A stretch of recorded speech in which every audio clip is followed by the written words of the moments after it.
सुप्रभात। Class 10th Hindi व्याकरण part 3 पद परिचय। वाक्य में प्रयुक्त शब्द ही पद कहलाते हैं। सबसे पहले तो हमें यह जानना है कि पद किसे कहते हैं।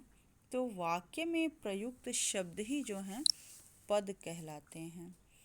इन शब्दों का परिचय देना यानी कि इन पदों का परिचय देना अर्थात उनकी स्थिति बताना, उनका लिंग वचन कारक भेद तथा अन्य पदों से संबंध बताना ही पद परिचय कहलाता है।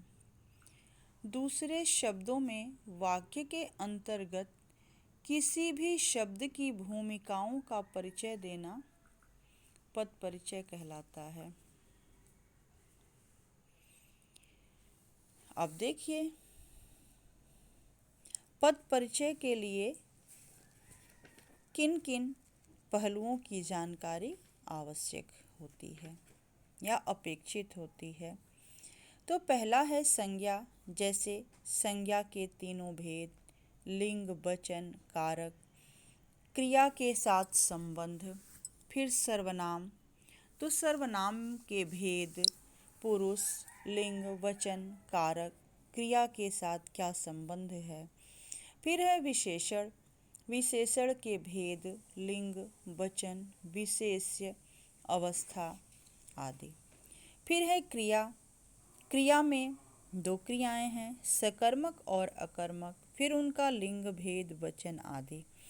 क्रिया विशेषण, क्रिया विशेषण भेद, जिस क्रिया की विशेषता बताई गई हो उसके बारे में निर्देश। फिर है समुच्चय बोधक, भेद संयुक्त शब्दों और वाक्यांशों तथा वाक्यों का उल्लेख, संबंध बोधक, भेद पदों का संबंध पदबंध, वाक्यों से संबंध का निर्देश आदि। विस्मयादि बोधक, भेद का नाम आदि। इस तरह एक उदाहरण हम लेते हैं कि रमेश 10वीं कक्षा में बैठा है। ठीक है, अब देखिए, रमेश एक शब्द है, वहाँ दूसरा है, 10वीं तीसरा है, कक्षा चौथा है और में बैठा है। यानी कि प्रत्येक शब्द का हम अलग अलग व्याकरणिक दृष्टि से परिचय देंगे। जैसे रमेश क्या है, तो आप सभी जानते हैं कि जो नाम है वो संज्ञा है और रमेश जो है किसी व्यक्ति विशेष का नाम है, इसलिए व्यक्तिवाचक संज्ञा है। तो रमेश में हम लिखेंगे संज्ञा व्यक्तिवाचक। पुल्लिंग है और अकेला है इसलिए एक वचन। और बैठने का काम, जो 10वीं कक्षा में बैठना है उसका काम रमेश के द्वारा हो रहा है, इसलिए वह कर्ता कारक भी है। किसका करता है, तो बैठने की क्रिया का करता है। फिर वहाँ, तो वहाँ जो है स्थानवाचक क्रिया विशेषण है, बैठा है क्रिया का स्थान निर्देश है। फिर 10वीं जो है विशेषण है। अब आप कहेंगे कि विशेषण के तो 4 भेद हैं, कौन सा विशेषण है, तो संख्यावाचक विशेषण है और क्रम सूचक है, स्त्रीलिंग है, एक वचन है, कक्षा विशेष्य का विशेषण है। कक्षा में यानी कि संज्ञा है और समूह में बच्चे बैठे हैं इसलिए जातिवाचक संज्ञा है। एक साथ बैठे हुए हैं इसलिए जातिवाचक संज्ञा है। 10 की क्लास रहेगी उसको भी कक्षा कहते हैं, 8 रहेगा उसको भी। इस तरह ये जातिवाचक संज्ञा है। स्त्रीलिंग है, एक वचन है और कक्षा में लगा हुआ है इसलिए अधिकरण कारक है। बैठा है अकर्मक क्रिया है।